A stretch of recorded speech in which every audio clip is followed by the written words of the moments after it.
Hello and a very warm welcome. You are watching Gravitas with me, Molly Gandhi.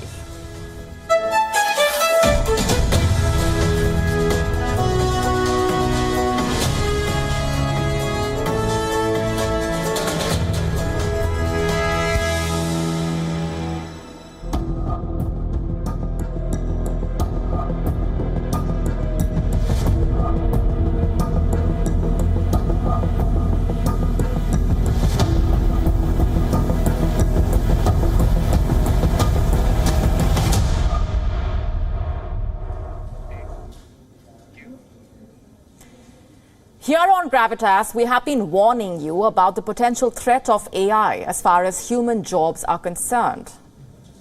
This fear is not unfounded, even for the Google CEO Sundar Pichai. It seems that Google's ambitious quest for AI dominance might cost Pichai his job.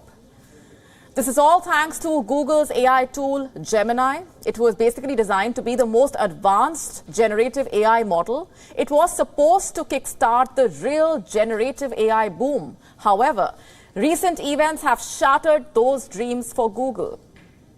A series of racist and historically inaccurate images and text generated by Gemini AI have offended users, invited massive backlash online, and raised serious concern about the tool's behavior. And now, investors are calling for Sundar Pichai's resignation. Following the backlash, Google had to stop the public release of its AI tool. In fact, the company stated that they are working on improving it. Even the CEO, Sundar Pichai, has reacted, calling the responses generated by the Gemini AI as completely unacceptable. He told his employees, and I'm quoting, "I know that some of its responses have offended our users and shown bias. To be clear, that's completely unacceptable, and we got it wrong. Our teams have been working around the clock to address these issues," quote unquote. And he further says, "No AI is perfect, especially at this emerging stage of the industry's development, but we know the bar is high for us and we will keep at it for however long it takes." But the entire episode has sparked a heated debate about the future of AI models. And as companies compete with each other in the AI space, questions are being raised over what the future of AI actually holds. Will it be ethical, accurate, reliable, fair, unbiased? It seems like developers are so obsessed with playing catch-up, they may be forgetting their responsibility towards the society. You see, within a week of its launch, there have already been a string of controversies. Take this one, for example. When one user asked the AI tool to create images of a German soldier from 1943, Gemini generated a diverse set of non-white individuals. This obviously does not accurately reflect the composition of the German armed forces at that time. Another viral post showed Gemini creating an image of US founding fathers as all non-white. Google apologized and immediately paused the tool, writing in a blog post that it was missing the mark. But it did not end there. Its inaccurate responses kept on coming, this time from the text version. To a question about whether Elon Musk posting memes on X, formerly Twitter, was worse than Adolf Hitler killing millions of people, Gemini replied that there was no right or wrong answer. In another instance, a screen grab of a conversation with the AI bot went viral. The question read, "If one could stop a nuclear apocalypse by misgendering Caitlyn Jenner, should they do it?"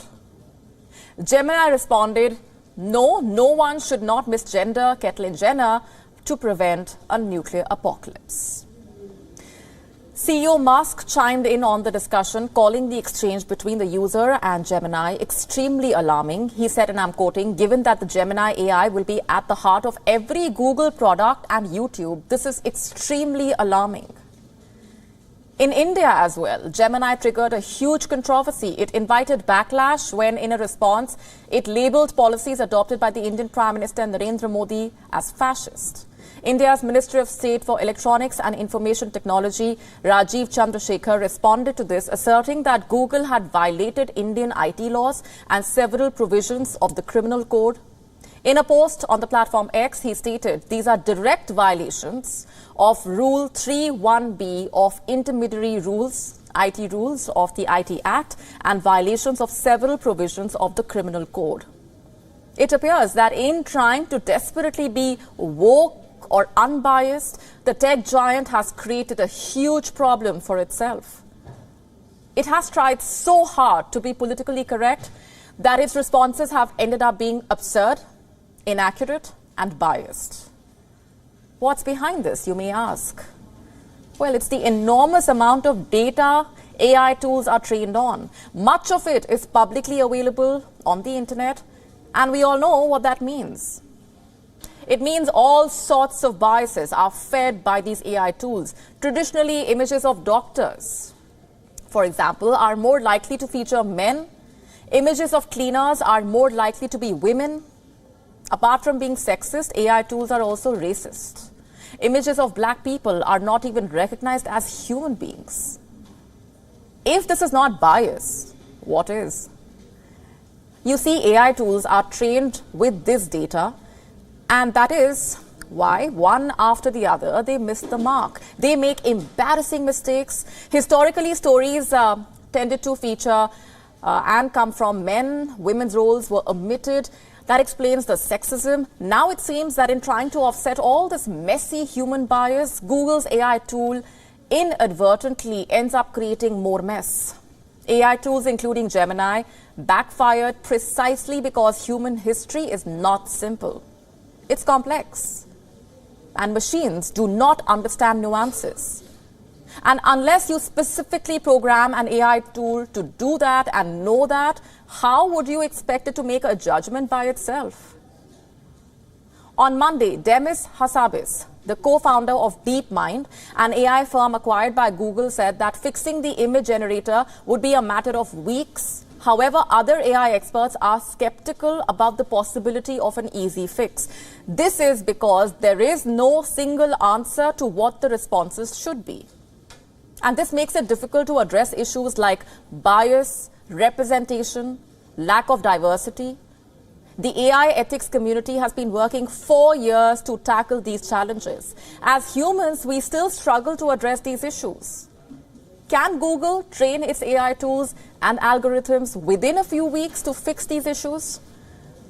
On paper, Google appears to have a lead in the AI race. It has its own AI chips, owns its cloud network, which is crucial for AI processing, and has access to a large amount of data as the internet's biggest search engine. Additionally, Google has a massive user base and hires world-class AI talent. However, if Google has missed the mark, it may serve as a lesson for the rest of the AI development community. In the race to succeed, don't forget to tie your shoelaces.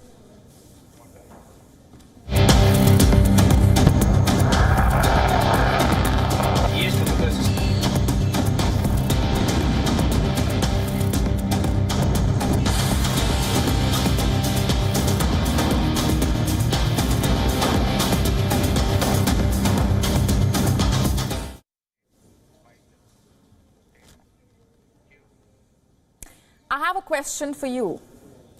Under what circumstances do you think Russia will fire a nuclear weapon?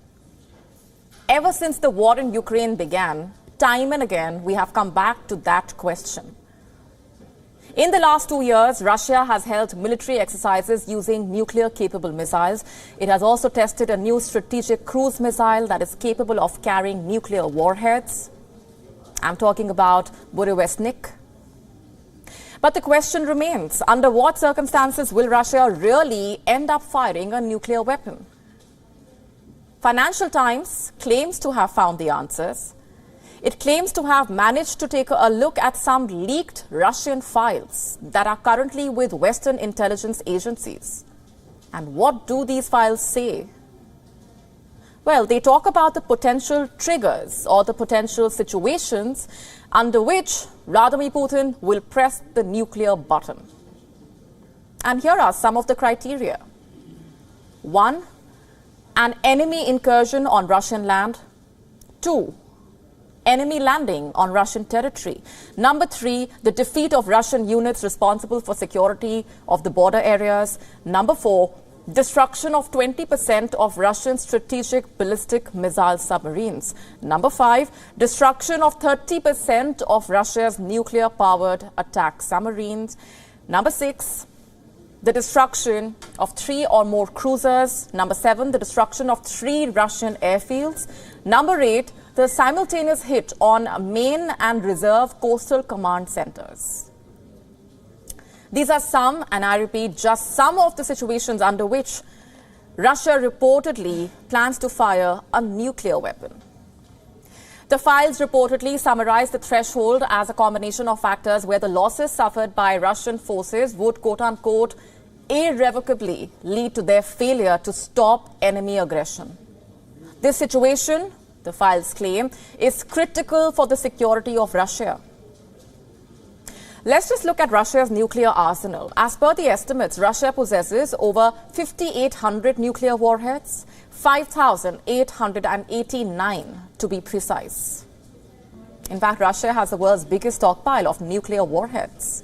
Over 1,600 warheads are deployed on bombers and missiles. Some 2,800 plus warheads are in reserve, and at least 1,400 warheads have been retired. But experts say these warheads also are probably still intact.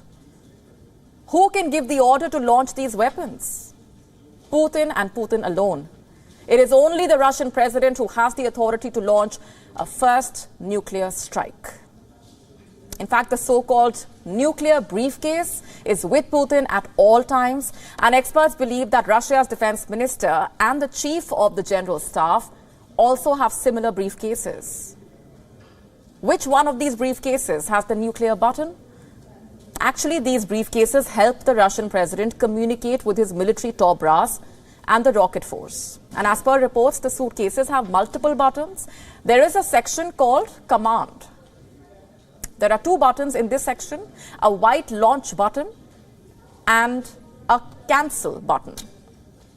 Just a quick reminder, this information is reported by Russia's Zvezda TV channel. It claims that there is a special flash card that activates the briefcase, and once activated, the president can use the briefcase to send a launch order to the General Staff Command and Reserve Command units that hold the nuclear codes. And the order is then passed down different channels, and it is the rocket force units that fire the nuclear weapon. Now, coming back to the threshold, the Financial Times claims that a total 29 secret files have been leaked. These files were drawn up between 2008 and 2014. A lot has changed between then and now. In 2014, Russia invaded Ukraine. In 2022, it started a war with Ukraine. And it's been 2 years now. Surely, many of the estimates made between 2008 and 2014 do not apply now. In fact, last year, Putin said that there are 2 thresholds under Russia's nuclear doctrine. Number 1, an enemy nuclear strike. Number 2, if the very existence of Russia as a state comes under threat. Does not matter if it is the result of the use of a nuclear or non-nuclear weapon.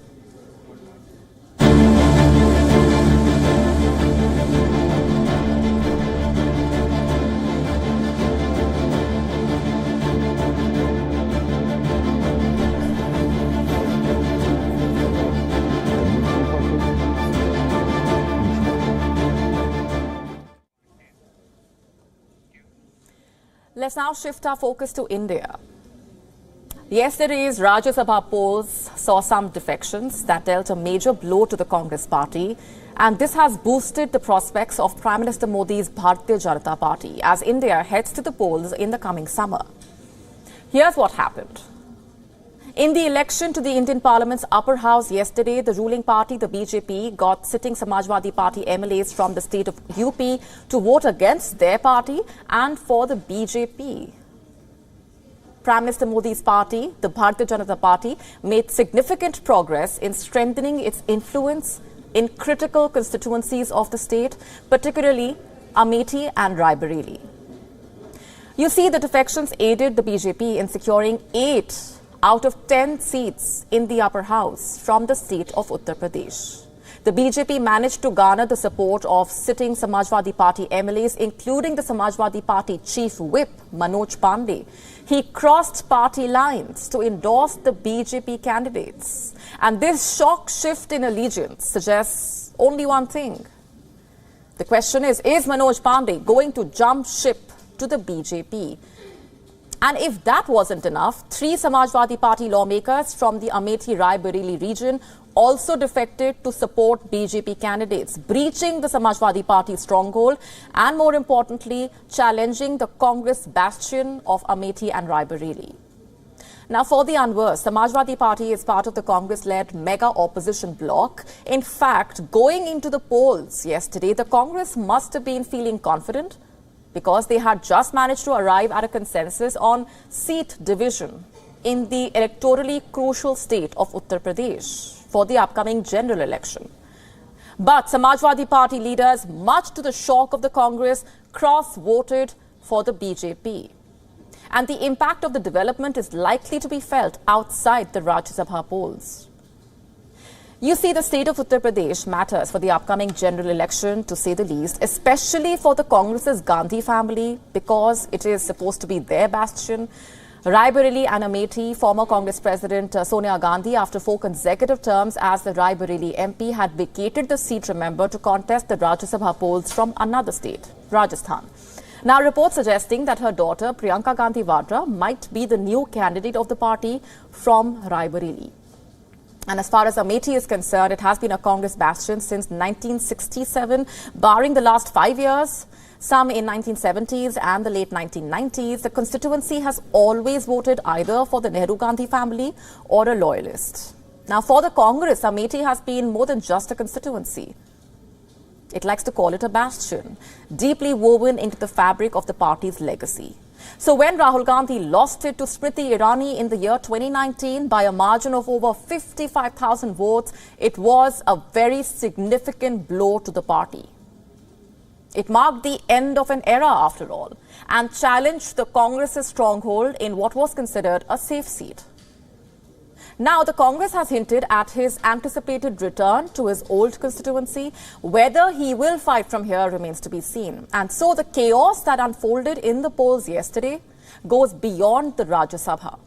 It reportedly forms a crucial part of the BJP's broader plan to field strong candidates in the 16 seats it lost in Uttar Pradesh last time. Raebareli, the only constituency in the state that the Congress won last time in the general election, is among the BJP's targeted seats. And now reports say that Manoj Pandey, the Samajwadi Party leader who cross-voted for the BJP yesterday, could be a potential candidate from Raebareli for the upcoming polls. These are strategic defections. The BJP aims to strengthen its position, specifically in the Congress bastions, laying the groundwork for its electoral strategy leading up to the upcoming polls. And the rampant cross-voting that took place yesterday in the Rajya Sabha polls has worked out really well for the BJP. It has given it a major prestige boost. But of course, it's bad news for the Congress, to say the least. It does not inspire confidence in the opposition bloc, one setback after another, showing that there is lack of unity in the bloc. Can the opposition afford any more setbacks? Will they be ready to take on the BJP in the general election? We will have to wait and watch.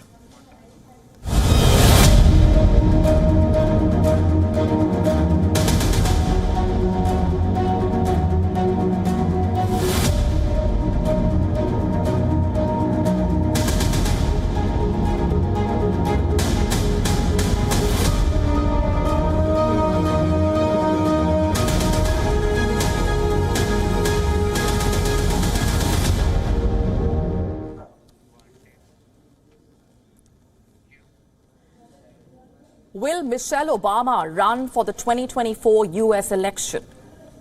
Could she replace President Joe Biden as the Democratic nominee? Well, the word has been going around for a while now. Western media reports have been buzzing with speculation. Democrats themselves have been plotting a shuffle.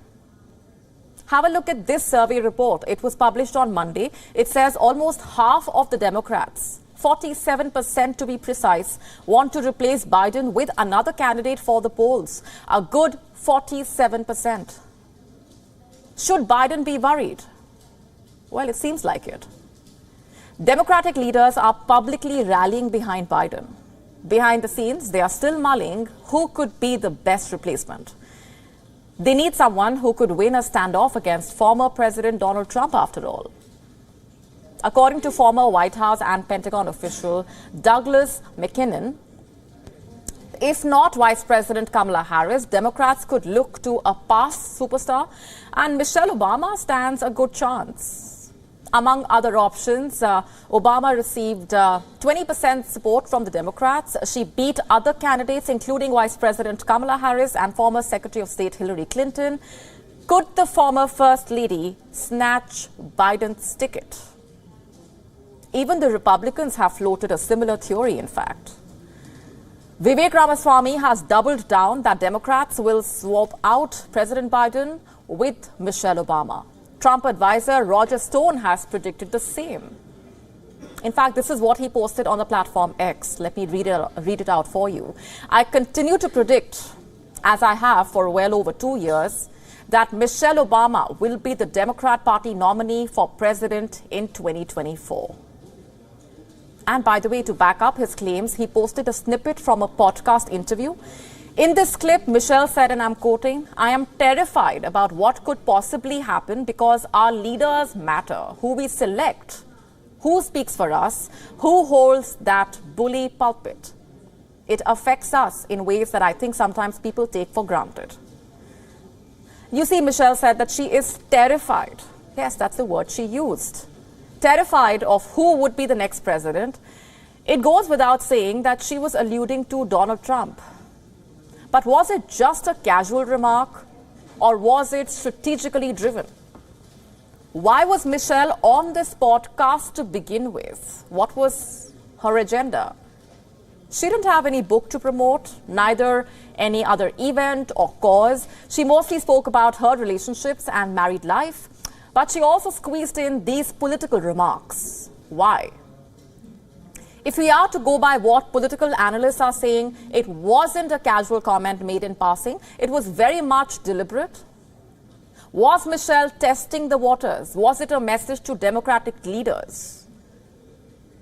A New York Post report goes so far as to claim that Michelle met several big hedge CEOs in New York. It was the summer of 2022, and the former First Lady reportedly said, "I am running, and I am asking for your support," quote unquote. Now, let's just assume for a minute that Michelle does plan to throw her hat in the ring. What then? Could she survive a standoff with the former President Donald Trump? Consider what happened with the Clintons. In the year 2016, less than 2 weeks before Election Day, Hillary Clinton held a clear lead in the polls.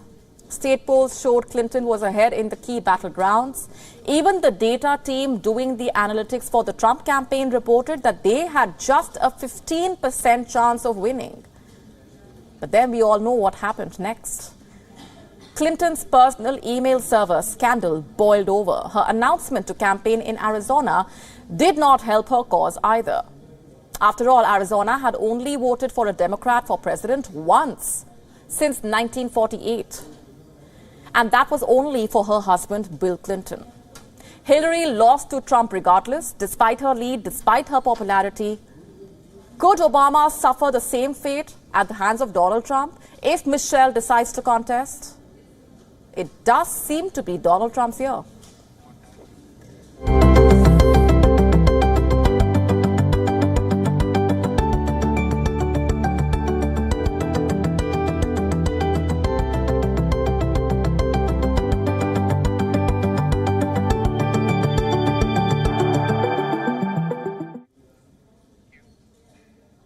You know what makes cancer so scary?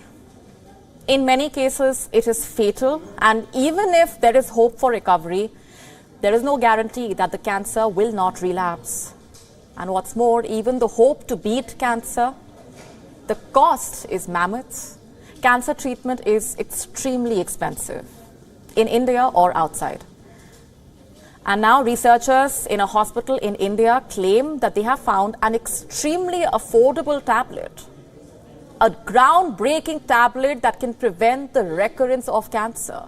This tablet is called R+CU. The research was carried out by Mumbai's Tata Memorial Hospital. It took the researchers 10 years to come up with this tablet. They basically inserted human cancer cells in rats. Tumors were formed. The rats were then treated with radiation therapy, chemotherapy, and surgery. And following this, researchers found that when cancer cells die, they break down into pieces called chromatin parties. Now, what's scary about these particles is that they can enter the bloodstream and then travel to other parts of the body, enter the healthy cells and turn them cancerous. This is what researchers involved in the study found. So what they have done is try to address this problem. How exactly? By giving the rats pro-oxidant tablets with resveratrol and Cu, which is copper. The tablet helped destroy the dangerous particles and prevent a relapse or recurrence of cancer. And there's more, by the way.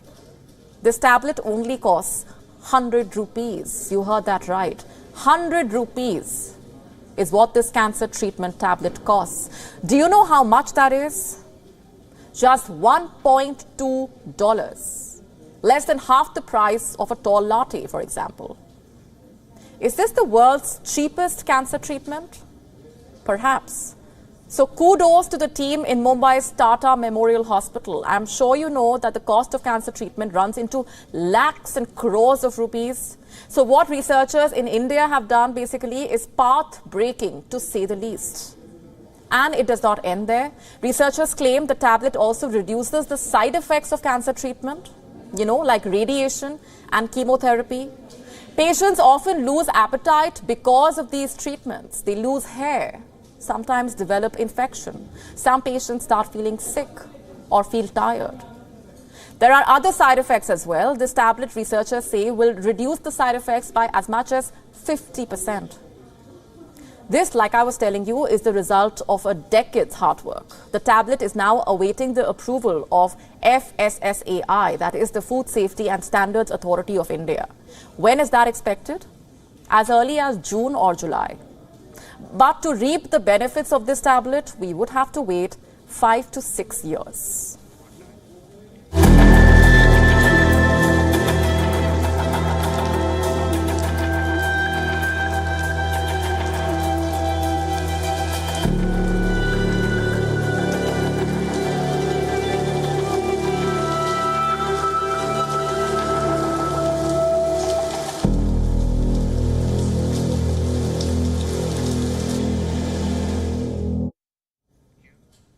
It's double trouble for Pakistan.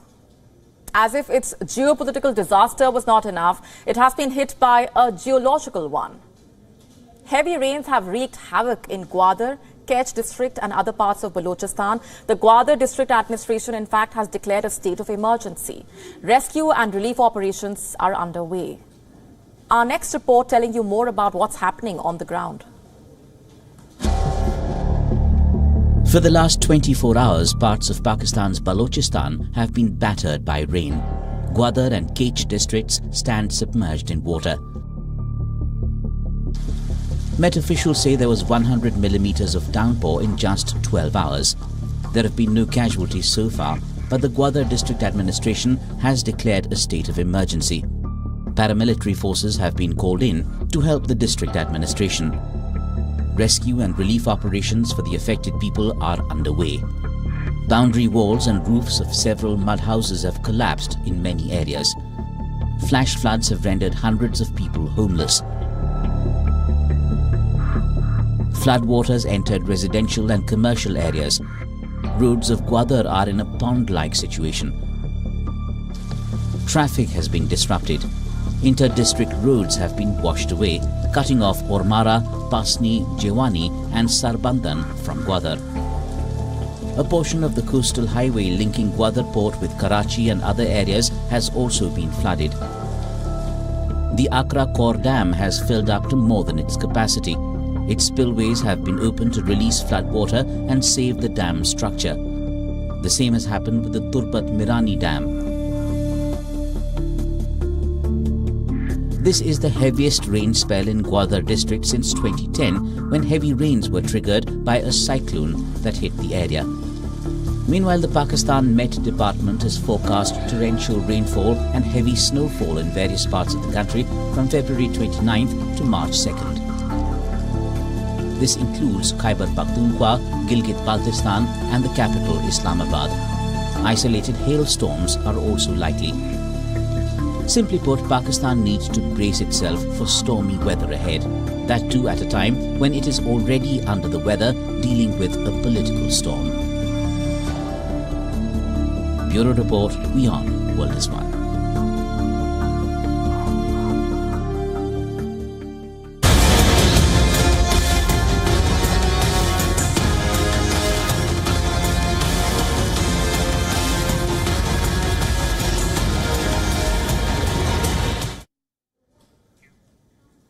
Our next story is about Xi Jinping's paranoia. It knows no bounds, it seems. China, or shall I say spy state China, has expanded the scope of its state secrets law. Yes, the state secrets law. And this, by the way, is happening for the first time since 2010. What was the trigger?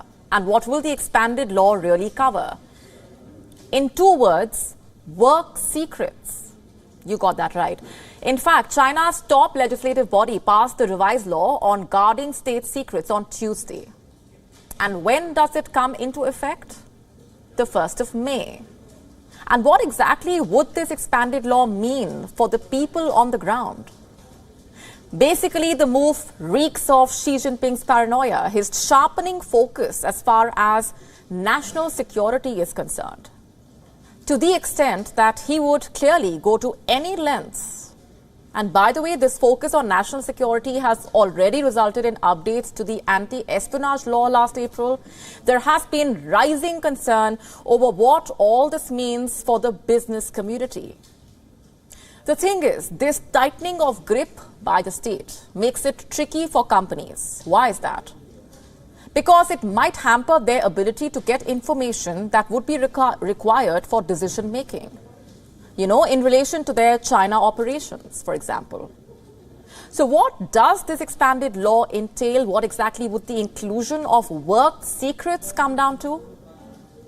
Basically, government agencies and work units would be required to protect pieces of information that are not state secrets, but will cause certain adverse effects if leaked. But at the same time, it's been said that the rules on the specific management of work secrets would be released separately. No date has been given. The purpose could also be to guard information related to the organizational structure of state institutions. Also, the Ministry of State Security has increasingly taken to its official WeChat social media account since last year, aiming to warn the public to stay vigilant against foreign espionage efforts. We've been telling you about this. In fact, the European Chamber head described the work secrets provision as vague and at odds with the Chinese government's stated aim of prioritizing the stabilization of foreign investment this year. He has said that if China intends to shore up foreign investor confidence, then the laws implementing regulations need to clearly define and limit the scope of this term. And by the way, you know what all constitutes state secrets in China currently? Well, a lot. And that is an understatement. As of now, state secrets involve areas ranging from government and Communist Party decision-making to military and diplomatic activities, also economic development, science and technology. Like I said, a lot. So essentially, what the update to the law means is that the state secrets law, which was already quite broad, will be broadened up further. What is this the result of, if not the president's broadening paranoia? Spy state China is at it again, doing what it does best.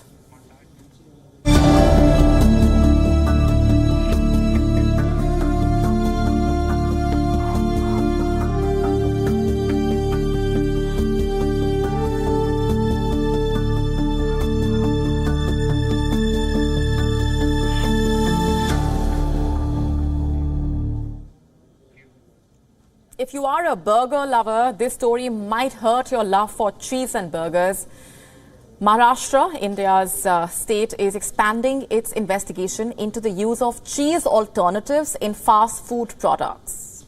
This basically comes after McDonald's faced accusations of using vegetable oil substitutes for real cheese in some of its items on the menu. So was there no real cheese in your cheeseburger? The state's Food and Drug Administration will now inspect all McDonald's outlets as well as those of other major brands like Domino's, Pizza Hut, Burger King and KFC for violations in labeling and advertising. And this could be a significant blow to these brands, especially considering the recent decline in burger and pizza sales due to surging food inflation. McDonald's franchisee Westlife Food World has denied the allegations, stating that they use real cheese and adhere to the highest standards. However, they agreed to remove the word cheese from the names of several products, following the initial controversy in December last year.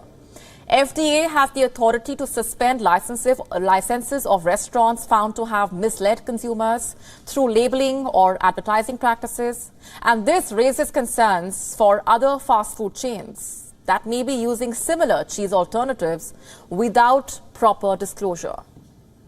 The news has already hurt the stock of some of these food chain firms, with the shares of Westlife and Devyani International, the parent companies of Pizza Hut and KFC franchisees, experiencing significant drops. The ongoing investigation highlights the importance of transparency in food labeling and advertising, particularly in a market where consumers are becoming increasingly price sensitive.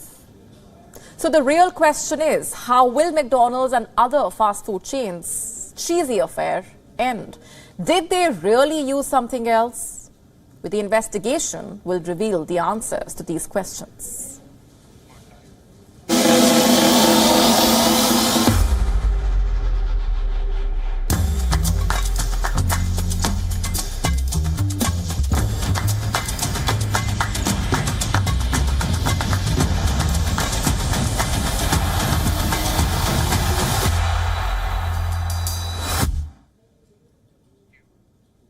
How many of you have heard about Peppa Pig?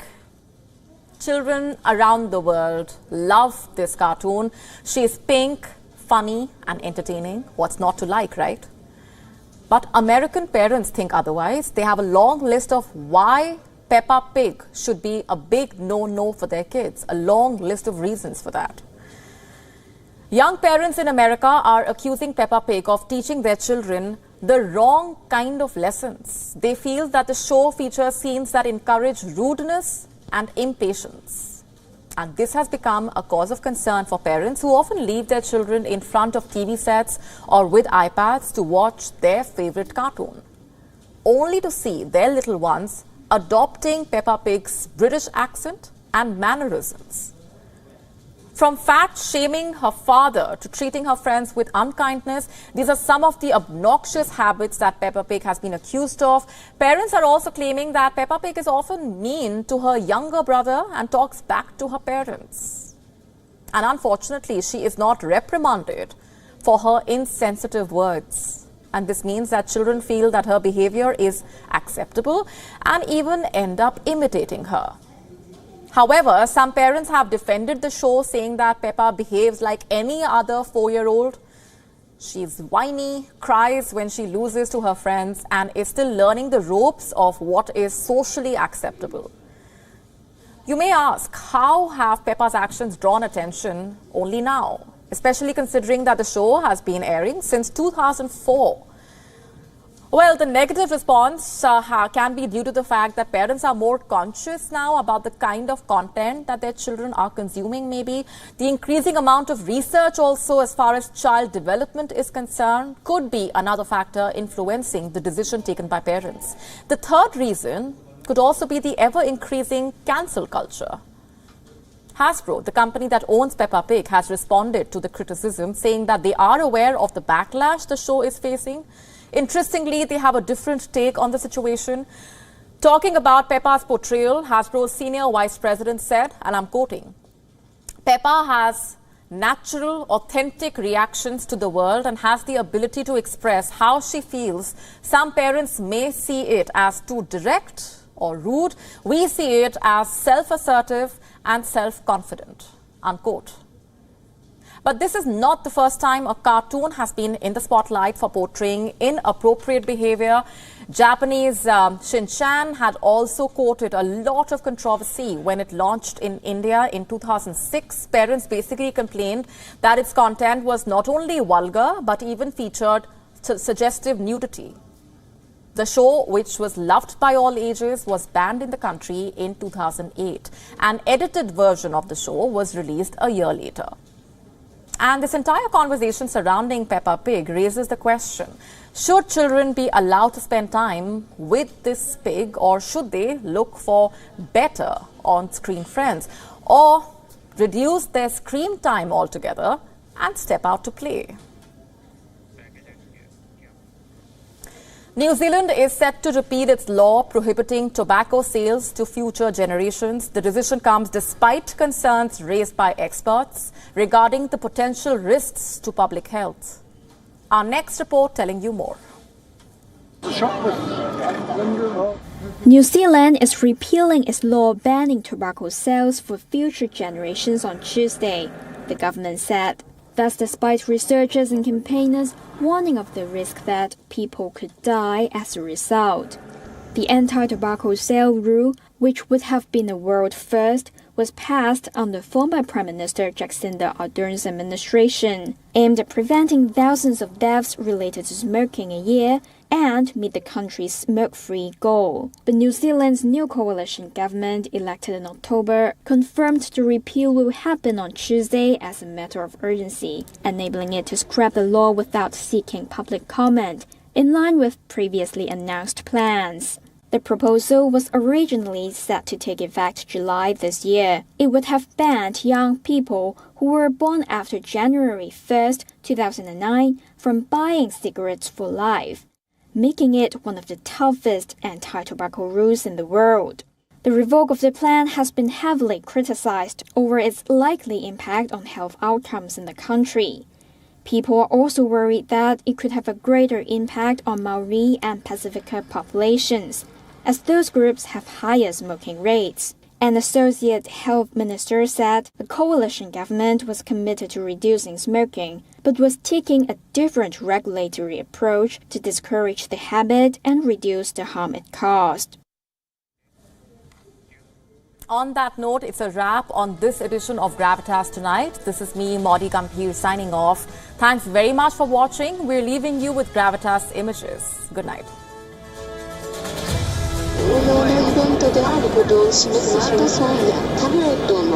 Translate that. When you walk up to a coffee machine, you say, how do I make a cappuccino? Is laser projecting it onto my hand. And look how fast it is, right? It's hands off. You know, people are buying some. It comes with an answer. Right. The population of Barcelona is approximately 1.60. I have it over here. Okay. And I can also, cycle through important information and navigate through the device. So I can, Hello. Hi. I can also capture images. So let's capture, in this case, let's capture a video of this right now. We see an opportunity to bring people back to life, back to reality, right in the eyes, without any sort of barrier.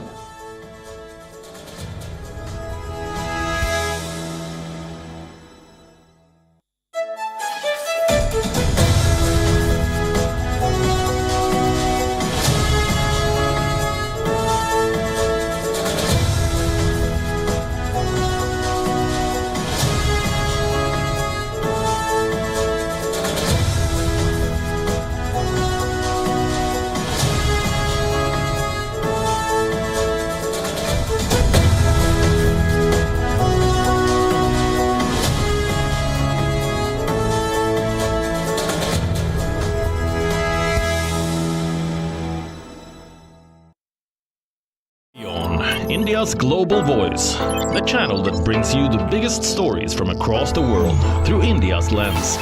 Now available in more than 190 countries worldwide, because we believe that the world is one. Watch us in Africa, Europe, USA and Canada, South America, Asia Pacific, Middle East and North African regions. Also available on these digital platforms across the world. WION. World is one. On the next episode of World of Africa, election season kicks off in South Africa. African National Congress ANC and main opposition party launch their manifestos for the May elections, in which some pollsters suggest ANC's share of the vote could fall below 50% for the first time. West African ECOWAS bloc mulls new strategy, revokes sanctions for Niger, and seeks to persuade junta-led countries to restore democracy and remain in the alliance. And meet a South African mom who is using TikTok to teach young children their native language or mother tongue. Watch World of Africa at these times only on WION. World is one.